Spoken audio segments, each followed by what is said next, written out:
Gamini is back. হ্যাঁ, ঠিকই শুনছেন। মিরপুরে অনুশীলনরত সমস্ত খেলোয়াড়রা একযোগে বলে উঠলেন গামিনী ইজ ব্যাক। কিছুদিন আগেই গুঞ্জন উঠেছিল মাঠ কর্মীদের টাকা নিয়ে লাপাত্তা মিরপুরের প্রধান পিচ কিউরেটর গামিনী ডিসিলভা। তবে এবার নতুন বাংলাদেশে নতুন রূপে মিরপুরে হাজির আলোচিত ও সমালোচিত গামিনী ডিসিলভা।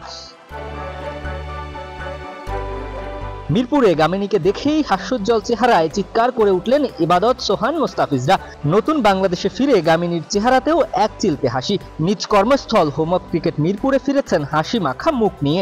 এতদিন ছিলেন নিজের দেশ শ্রীলঙ্কায়। সে সময় অনেকেই শঙ্কা করেছিল গামিনী আর ফিরবেন তো বাংলাদেশের ক্রিকেটে, কিন্তু হুট করে লাপাত্তা হয়ে যাওয়া গামিনী আবারও ফিরে এসেছে বাংলার ক্রিকেটে।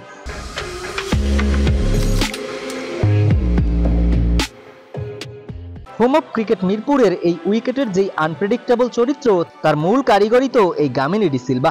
অনেকের চোখে যেটি ধান ক্ষেত, আবার কারো চোখে সেটি বাংলাদেশের ম্যাচ জয়ের অস্ত্র। এক যুগেরও বেশি সময় ধরে বাংলাদেশের প্রধান পিচ কিউরেটরের দায়িত্বে থাকা গামিনী বারবারই হয়েছেন সমালোচিত। কিন্তু খেলোয়াড়দের কাছেও কি গামিনী এক ভিলেনের নাম? জাতীয় দলের অনেক শীর্ষস্থানীয় ক্রিকেটারই গণমাধ্যমের সামনে সমালোচনা করেছেন গামিনীর বানানো উইকেট নিয়ে। কিন্তু ইবাদত সোহানদের হাস্যোজ্জ্বল মুখে গামিনীকে স্বাগত জানানোর এই বিষয়টি আপনি কিভাবে দেখছেন সেটি একান্তই আপনার ব্যক্তিগত বিষয়। কিন্তু দীর্ঘদিন ধরে যেই গামিনীর হাতে তৈরি হচ্ছে বাংলাদেশের উইকেট, সেই গামিনীকে আপন করেই হয়তো নিয়েছে ইবাদত সোহানরা। শ্রীলঙ্কা থেকে মিরপুরে ফিরে অনুশীলনরত ইবাদত সোহানদের খোঁজ খবর যেমন নিয়েছেন, ঠিক তেমনি নিজের কর্মস্থল ঘুরে ফিরেও দেখেছেন।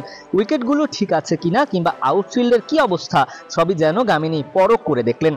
ওই যে শুরুতেই বলেছিলাম গামিনীর সঙ্গে কি খেলোয়াড়দের রয়েছে কোনো ভালোবাসার সম্পর্ক, সেই প্রশ্নের উত্তরটা হয়তো পাওয়া যাবে মিরপুরের জিমে গামিনীকে দেখে। একজন পিচ কিউরেটর হিসেবে গামিনীর কাজ মূলত মাঠ কেন্দ্রিক, কিন্তু মাঝে মাঝে এই খেলোয়াড়দের সঙ্গে সখ্যতার চিত্রও দেখা যায়। ঠিক যেমন নিজ দেশ থেকে ফিরে এসেই জিমে থাকা খেলোয়াড়দের সঙ্গেও করলেন কুশল বিনিময়। দিবাকর চৌধুরী, কালবেলা।